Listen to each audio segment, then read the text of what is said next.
ओम शांति। 22 सितंबर 2025 की मुरली से सुनते हैं बाबा के आज के अनमोल मधुर महावाक्य। मीठे बच्चे, अपनी दिल पर हाथ रखकर पूछो कि बाप जो सुनाते हैं क्या हम सब पहले जानते थे? जो सुना है उसे अर्थ सहित समझकर खुशी में रहो। मीठे बच्चे, अपनी दिल पर हाथ रखकर पूछो कि बाप जो सुनाते हैं क्या हम सब पहले जानते थे? जो सुना है उसे अर्थ सहित समझकर खुशी में रहो। प्रश्न: तुम्हारे इस ब्राह्मण धर्म में सबसे अधिक ताकत है, कौन सी और कैसे? उत्तर: तुम्हारा यह ब्राह्मण धर्म ऐसा है जो सारे विश्व की सद्गति श्रीमत पर कर देते हैं। ब्राह्मण ही सारे विश्व को शांत बना देते हैं। तुम ब्राह्मण कुलभूषण देवताओं से भी ऊंच हो। तुम्हें बाप द्वारा यह ताकत मिलती है। तुम ब्राह्मण बाप के मददगार बनते हो। तुम्हें ही सबसे बड़ी प्राइज मिलती है। तुम ब्रह्मांड के भी मालिक और विश्व के भी मालिक बनते हो। ओम शांति। मीठे मीठे रूहानी सिक्की लदे बच्चों पढ़ते रूहानी बाप बैठ समझाते हैं। रूहानी बच्चे जानते हैं रूहानी बाप एक ही बार हर 5000 वर्ष के बाद आते हैं जरूर। कल्प नाम रख दिया है जो कहना पड़ता है। इस ड्रामा की अथवा सृष्टि की आयु 5000 वर्ष है। यह बातें एक ही बाप बैठ समझाते हैं। यह कभी भी कोई मनुष्य के मुख से नहीं सुन सकते हैं। तुम रूहानी बच्चे बैठे हो। तुम जानते हो बरोबर हम सभी आत्माओं का बाप वह एक है। बाप ही बच्चों को बैठ अपना परिचय देते हैं जो कोई भी मनुष्य मात्र नहीं जानते। कोई को पता नहीं गॉड व ईश्वर क्या वस्तु है। जबकि उनको गॉड फादर बाप कहते हैं तो बहुत प्यार होना चाहिए। बेहद का बाप है तो जरूर उनसे वर्षा भी मिलता होगा। अंग्रेजी में अक्षर कहते हैं हेविनली गॉड फादर। हेविन कहा जाता है नई दुनिया को और हेल कहा जाता है पुरानी दुनिया को। परंतु स्वर्ग को कोई जानते नहीं। सन्यासी तो मानते ही नहीं। वह कभी ऐसे नहीं कहेंगे कि बाप स्वर्ग का रचयिता है। हेविनली गॉड फादर यह अक्षर बहुत मीठा है और हेविन मशहूर भी है। तुम बच्चों की बुद्धि में हेविन और हेल का सारा चक्र सृष्टि के आदि मध्य अंत का बुद्धि में फिरता है। जो सर्विसेबल हैं सभी तो एक रस सर्विसेबल नहीं बनते। तुम अपनी राजधानी स्थापन कर रहे हो। फिर से तुम कहेंगे हम रूहानी बच्चे बाप की श्रेष्ठ से श्रेष्ठ मत पर चल रहे हैं। ऊंच से ऊंच बाप की ही श्रीमत है। श्रीमद् भागवत गीता भी गाई हुई है। यह है पहले नंबर का शास्त्र। बाप का नाम सुनने से ही झट वर्षा याद आ जाता है। यह दुनिया में कोई भी नहीं जानते कि गॉड फादर से क्या मिलता है। अक्षर कहते हैं प्राचीन योग, परंतु समझते नहीं कि प्राचीन योग किसने सिखलाया। वो तो श्री कृष्ण ही कहेंगे क्योंकि गीता में श्री कृष्ण का नाम डाल दिया है। अभी तुम समझते हो बाप ने ही राजयोग सिखलाया है जिससे सब मुक्ति जीवन मुक्ति को पाते हैं। यह भी समझते हो कि भारत में ही शिव बाबा आया था। उनकी जयंती भी मनाते हैं, परंतु गीता में नाम गुम होने से महिमा भी गुम हो गई है। जिससे सारी दुनिया को सुख शांति मिलती है उस बाप को भूल गए हैं। इनको कहा ही जाता है एकज भूल का नाटक। बड़े ते बड़े भूल यह है जो बाप को नहीं जानते। कभी कहते वह नाम रूप से न्यारा है, फिर कहते कच्छप मच्छप अवतार है, ठिक्कर भीतर में है। भूल में भूल होती जाती है। सीढ़ी नीचे उतरते जाते हैं। कला कम होती जाती है। तमो प्रधान बनते जाते हैं। ड्रामा के प्लेन अनुसार जो बाप स्वर्ग का रचयिता है, जिसने भारत को स्वर्ग का मालिक बनाया, उनको ठिक्कर भीतर में कह देते हैं। अभी बाप समझाते हैं तुम सीढ़ी कैसे उतरते आए हो। कुछ भी किसको पता नहीं है। ड्रामा क्या है पूछते रहते हैं। यह दुनिया कब से बनी है, नई सृष्टि कब थी, तो कह देंगे लाखों वर्ष आगे। समझते हैं पुरानी दुनिया में तो अभी बहुत वर्ष पड़े हैं। इसको अज्ञान अंधियारा कहा जाता है। गायन भी है, ज्ञान अंजन सतगुरु दिया, अज्ञान अंधेर विनाश। तुम समझते हो रचयिता बाप जरूर स्वर्ग ही रचेंगे, बाप ही आकर नर्क को स्वर्ग बनाते हैं। रचयिता बाप ही आकर सृष्टि के आदि मध्य अंत का ज्ञान सुनाते हैं। आते भी हैं अंत में, टाइम तो लगता है ना, यह भी बच्चों को समझाया है। ज्ञान में इतना समय नहीं लगता जितना याद की यात्रा में लगता है। 84 जन्मों की कहानी तो जैसे एक कहानी है। आज से 5000 वर्ष पहले किन्हों का राज्य था, वह राज्य कहाँ गया। तुम बच्चों को अब सारी नॉलेज है। तुम हो कितने साधारण। अजामिल जैसे पापी, अहिल्याएं, कुब्जाएं, हिलनियाएं उनको कितना ऊंच बनाते हैं। बाप समझाते हैं तुम क्या से क्या बन गए हो। बाप आकर समझाते हैं पुरानी दुनिया का अब हाल देखो क्या है। मनुष्य कुछ भी जानते नहीं कि सृष्टि का चक्र कैसे फिरता है। बाप कहते हैं तुम अपने दिल पर हाथ रखकर पूछो, आगे यह कुछ जानते थे? कुछ भी नहीं, अभी जानते हो। बाबा फिर से आकर हमको विश्व की बादशाही देते हैं। कोई की बुद्धि में नहीं आएगा कि विश्व की बादशाही क्या होती है। विश्व माना सारी दुनिया। तुम जानते हो बाप हमको ऐसा राज्य देते हैं जो हमसे आधा कल्प तक कोई छीन नहीं सकते। तो बच्चों को कितनी खुशी होनी चाहिए। बाप से कितना बार राज्य लिया है। बाप सत्य है, सत्य शिक्षक भी है, सत्य गुरु भी है। कब सुना ही नहीं, अभी अर्थ सहित तुम समझते हो। तुम बच्चे हो, बाप को याद कर सकते हो। आजकल छोटे पने में ही गुरु करते हैं। गुरु का चित्र बनाए भी गले में डालते हैं, वह घर में रखते हैं। यहाँ तो वंडर है। बाप शिक्षक सदगुरु सब एक ही है। बाप कहते हैं मैं साथ में ले चलूँगा। तुमसे पूछेंगे क्या पढ़ते हो, बोलो हम नई दुनिया में रजाई प्राप्त करने के लिए राजयोग पढ़ते हैं।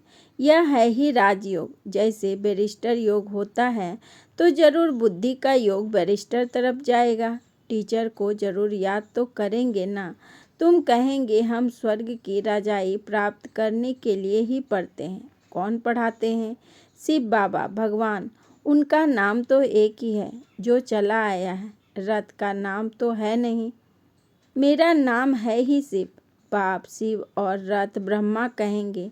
अभी तुम जानते हो यह कितना वंडरफुल है। शरीर तो एक ही है। इनको भाग्यशाली रथ क्यों कहते हैं? क्योंकि शिव बाबा की प्रवेशता है तो जरूर 2 आत्माएं ठहरी। यह भी तुम जानते हो और किसको तो यह ख्याल में भी नहीं आता। अब दिखाते हैं भागीरथ ने गंगा लाई। क्या पानी लाया? अभी तुम प्रैक्टिकल देखते हो। क्या लाया? किसने लाया? किसने प्रवेश किया है? बाप ने किया है ना। मनुष्य में पानी थोड़े ही प्रवेश करेगा, जटाओं से पानी थोड़े ही आएगा। इन बातों पर मनुष्य कभी ख्याल भी नहीं करते हैं। कहा भी जाता है रिलीजन इज माइट, रिलीजन में ताकत है। बताओ सबसे जास्ती किस रिलीजन में ताकत है? ब्राह्मण रिलीजन में। हाँ यह ठीक है, जो कुछ ताकत है ब्राह्मण धर्म में ही है और कोई रिलीजन में कोई ताकत नहीं। तुम अभी ब्राह्मण हो। ब्राह्मणों को ताकत मिलती है बाप से, जो फिर तुम विश्व के मालिक बनते हो। तुम्हारे में कितनी बड़ी ताकत है। तुम कहेंगे हम ब्राह्मण धर्म के हैं। किसकी बुद्धि में नहीं बैठेगा। विराट रूप भल बनाया है परंतु वह भी आधा है। मुख्य रास्ता और उनकी पहली रचना को कोई नहीं जानते। बाप है रास्ता, फिर ब्रह्मा है चोटी। इसमें ताकत है। बाप को सिर्फ याद करने से ताकत मिलती है। बच्चे तो जरूर नंबरवार ही बनेंगे ना। तुम इस दुनिया में सर्वोत्तम ब्राह्मण कुलभूषण हो, देवताओं से भी ऊंच हो। तुमको अब ताकत मिलती है। सबसे जास्ती ताकत है ब्राह्मण धर्म में। ब्राह्मण क्या करते हैं? सारी विश्व को शांत बना देते हैं। तुम्हारा धर्म ऐसा है जो सर्व की सद्गति करते हैं श्रीमत द्वारा। तब बाप कहते हैं, तुमको अपने से भी ऊंच बनाता हूँ। तुम ब्रह्मांड के मालिक, विश्व के भी मालिक बनते हो। सारे विश्व पर तुम राज्य करेंगे। अभी गाते हैं ना, भारत हमारा देश है। कभी महिमा के गीत गाते, कभी फिर कहते भारत की क्या हाल है। जानते नहीं कि भारत इतना ऊंच कब था। मनुष्य तो समझते हैं स्वर्ग अथवा नर्क यहाँ है। जिसको धन मोटर आदि है वह स्वर्ग में है। यह नहीं समझते स्वर्ग कहा ही जाता है नई दुनिया को। यहाँ सब कुछ सीखना है। साइंस का हुनर भी फिर वहाँ काम में आता है। यह साइंस भी वहाँ सुख देती है। यहाँ तो इन सबसे है अल्पकाल का सुख। वहाँ तुम बच्चों के लिए यह अस्थाई सुख हो जाएगा। यहाँ सब सीखना है जो फिर संस्कार ले जाएंगे। कोई नई आत्माएं नहीं आएगी जो सीखेगी। यहाँ के बच्चे ही साइंस सीखकर वहाँ चलते हैं, बहुत होशियार हो जाएंगे, सब संस्कार ले जाएंगे, फिर वहाँ काम में आएंगे। अभी है अल्पकाल का सुख, फिर यह बम आदि भी सबको खल्लास कर देंगे। मौत के बिगड़ शांति का राज्य कैसे हो। यहाँ तो अशांति का राज्य है। यह भी तुम्हारे में नंबरवार है जो समझते हैं हम पहले पहले अपने घर जाएंगे, फिर सुखधाम में आएंगे। सुख में बाप तो आते ही नहीं। बाप कहते हैं, मुझे भी वानप्रस्थ रथ चाहिए ना। भक्ति मार्ग में भी सबकी कामनाएं पूरी करता हूँ। संदेशियों को भी दिखाया है कैसे भक्त लोग तपस्या पूजा आदि करते हैं। देवियों को सजाए पूजा आदि कर फिर समुद्र में डुबो देते हैं। कितना खर्च होता है पूछो। यह कब से शुरू हुआ है तो कहेंगे परंपरा से चलता आया है। कितना भटकते रहते हैं, यह भी सब ड्रामा है। बाप बार बार बच्चों को समझाते हैं, हम तुमको बहुत मीठा बनाने आए हैं। यह देवताएं कितने मीठा हैं, अभी तो मनुष्य कितने कड़वे हैं। जिन्होंने बाप को बहुत मदद की थी उन्हों की पूजा करते रहते हैं। तुम्हारी पूजा भी होती है, पद भी तुम उच्च प्राप्त करते हो। बाप खुद कहते हैं, मैं तुमको अपने से भी ऊंच बनाता हूँ। ऊंच से ऊंच भगवान की है श्रीमत। गीता में भी श्रीमत मशहूर है। श्री कृष्ण तो इस समय बाप से वर्षा ले रहे हैं। श्री कृष्ण की आत्मा के रथ में बाप ने प्रवेश किया है। कितनी वंडरफुल बात है। कभी किसकी बुद्धि में आएगा नहीं। समझने वालों को भी समझाने में बड़ी मेहनत लगती है। बाप कितनी अच्छी रीति बच्चों को समझाते हैं। बाबा लिखते हैं, सतो प्रधान ब्रह्मा मुख बंसावली ब्राह्मण। तुम उच्च सर्विस करते हो तो यह प्राइज मिलती है। तुम बाप के मददगार बनते हो तो सबको प्राइज मिलती है। नंबरवार पुरुषार्थ अनुसार तुम्हारे में भी बड़ी ताकत है। तुम मनुष्य को स्वर्ग का मालिक बना सकते हो। तुम रूहानी सेना हो। तुम यह बैच नहीं लगाएंगे तो मनुष्य कैसे समझेंगे कि यह भी रूहानी मिलिट्री है। मिलिट्री वालों को हमेशा बैच लगा हुआ होता है। शिव बाबा है नई दुनिया का रचयिता। वहाँ इन देवताओं का राज्य था, अब नहीं है। फिर बाप कहते हैं, मन मना भव, देह सहित सब संबंध छोड़ मामेकम याद करो तो श्री कृष्ण की डिनास्टी में आ जाएंगे। इसमें लज्जा की तो बात ही नहीं। बाप की याद रहेगी। बाप इनके लिए भी बताते हैं, यह नारायण की पूजा करते थे। नारायण की मूर्ति साथ में रहती थी। चलते फिरते उनको देखते थे। अभी तुम बच्चों को ज्ञान है, बैच तो जरूर लगा रहना चाहिए। तुम हो नर को नारायण बनाने वाले। राजयोग भी तुम ही सिखलाते हो। नर से नारायण बनाने की सर्विस करते हो। अपने को देखना है, हमारे में कोई अवगुण तो नहीं है। तुम बच्चे बाप दादा के पास आते हो। बाप है शिव बाबा, दादा है उनका रथ। बाप जरूर रथ द्वारा ही मिलेंगे ना। बाप के पास आते हैं रिफ्रेश होने। सम्मुख बैठने से यह याद पड़ती है, बाबा आया है ले जाने के लिए। बाप सम्मुख बैठे हैं तो जास्ती याद आनी चाहिए। अपनी याद की यात्रा को वहाँ भी तुम रोज बढ़ा सकते हो। अच्छा, मीठे मीठे सिक्की लदे बच्चों प्रति माता पिता बाप दादा का याद प्यार और गुड मॉर्निंग। रूहानी बाप की रूहानी बच्चों को नमस्ते। हम रूहानी बच्चों की रूहानी बाप दादा को पदम गुना नमस्ते नमस्ते नमस्ते। Good morning. शुक्रिया बाबा, शुक्रिया। धारणा के लिए मुख्य सार। नंबर 1, अपने को देखना है कि हमारे में कोई अवगुण तो नहीं है। जैसे देवताएं मीठे हैं, ऐसा मीठा बना हूँ।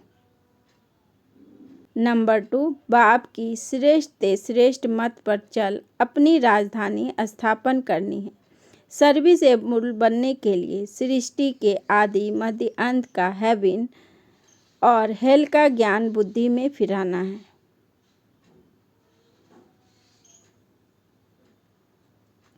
वरदान, खुदाई खिदमतगार की स्मृति द्वारा सहज याद का अनुभव करने वाले सहज योगी भव।